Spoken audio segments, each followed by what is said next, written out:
Hello friends, welcome to Ruchi with சமையல். இன்றைக்கி பார்க்க போகிறது onion bell pepper fry for chapati. வித்தியாசமாக குடமிளகாய் வச்சு சப்பாத்திக்கு சைட் டிஷ்ஷு செய்யலாம் வாங்க. பெரிய வெங்காயம் 1 மீடியம் சைஸு இந்த மாதிரி கட் பண்ணிக்கோங்க. குடமிளகாய் 1 மீடியம் சைஸு இந்த மாதிரி கட் பண்ணிக்கோங்க.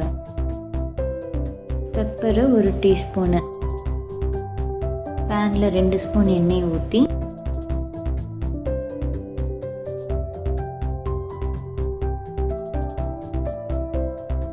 எண்ணெய் சூடாயிடுச்சு. ஆனியன் சேர்த்து லைட்டாக வதக்கணும்.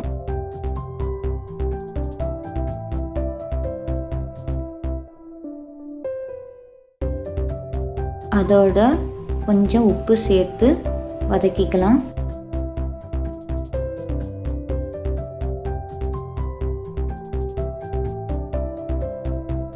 குடமிளகாய் சேர்த்து வதக்கலாம். இந்த குடமிளகாய் முழங்கால் வலிக்கு ரொம்ப நல்லது. வெங்காயமும் குடமிளகாவும் வெந்த அப்புறம் தேவைப்பட்ட உப்பு சேர்த்துட்டு பெப்பர் சேர்த்து கலந்து விட்டு இறக்கலாம்.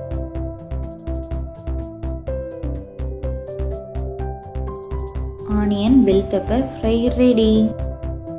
இப்போ சப்பாத்தி ரோல் ரெடி பண்ணலாம் வாங்க.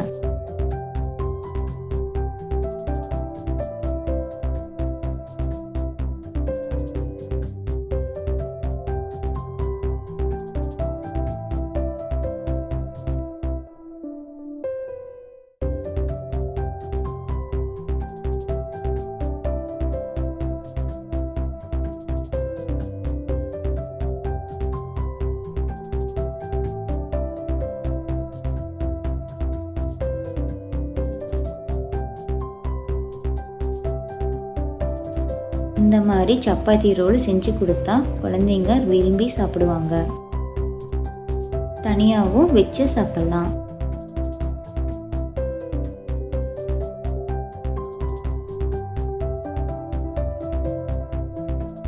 ஃபஸ்ட்டு செய்து ருசித்து பாருங்கள். இந்த வீடியோ உங்களுக்கு பிடித்திருந்தால் லைக் பண்ணுங்கள், ஷேர் பண்ணுங்கள், சப்ஸ்கிரைப் பண்ணுங்கள், பெல் ஐக்கான் கிளிக் பண்ண மறந்துடாதீங்க.